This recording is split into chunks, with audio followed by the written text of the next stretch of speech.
आदरणीय प्रधानमंत्री श्री नरेंद्र मोदी जी के मार्गदर्शन में देश की नई संसद में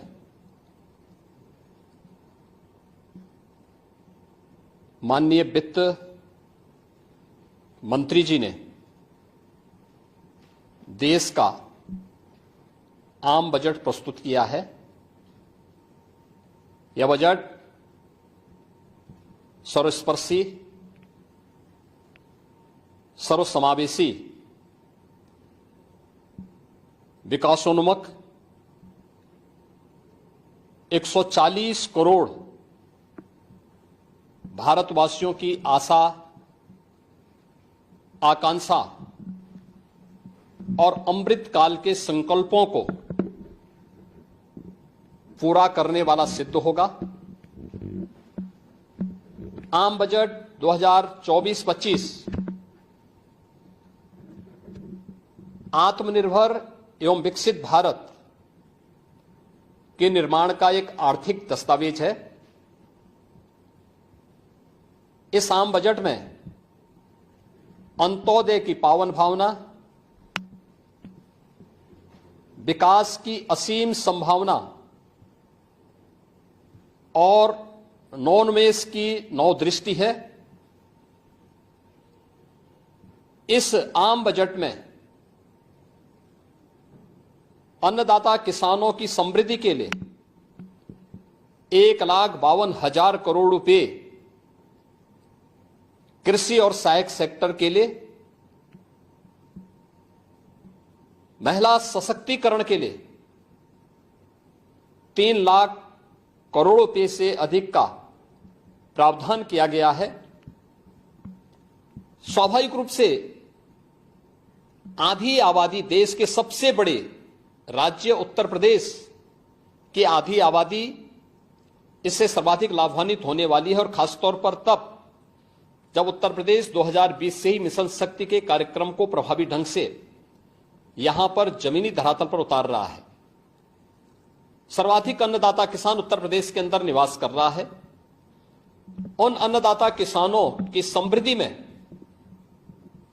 आज संसद में प्रस्तुत आम बजट बड़ी भूमिका का निर्वहन करने वाला है। युवाओं के लिए लाखों नौकरियों के साथ साथ मध्यम वर्गीय परिवार के लिए प्रत्यक्ष कर यानी इनकम टैक्स में जो नए टैक्स स्लैब की घोषणा हुई है, ये सभी अभिनंदनीय है, स्वागत योग्य है। इस पूरे बजट को अगर मैं कह सकता हूं कि यह बजट भारत को $5 ट्रिलियन की इकोनॉमी में बदलने के संकल्प के साथ ही दुनिया के ग्रोथ इंजन के रूप में भारत की भूमिका को और विकसित भारत की संकल्पना को साकार करने का एक आर्थिक दस्तावेज के रूप में यह देश की संसद में प्रस्तुत किया गया है। इस 140 करोड़ जनता जनार्दन के लिए समर्पित, उनकी आशा, उनकी आकांक्षा और अमृत काल के संकल्पों को पूरा करने वाले इस बजट के लिए मैं आदरणीय प्रधानमंत्री जी के प्रति आभार व्यक्त करता हूं। माननीय केंद्रीय वित्त मंत्री माननीय श्रीमती निर्मला सीतारमण जी को और उनकी पूरी टीम का मैं अभिनंदन करता हूं। मध्यम वर्ग को राहत देने के लिए आम बजट में जो उपाय किए गए उसको लेकर क्या कहना है? देखिए, मध्यम वर्गीय परिवार में टैक्स के बारे में सबसे बड़ी छूट आज उपलब्ध हुई है, और यह लंबे वर्ष समय से यह मांग चली आ रही थी। 3 लाख तक के प्रत्यक्ष कर यानी इनकम टैक्स में कोई भी टैक्स नहीं लगेगा। इसके साथ साथ अन्य जो स्लैब भी दिए गए हैं वे काफी राहत भरे हैं।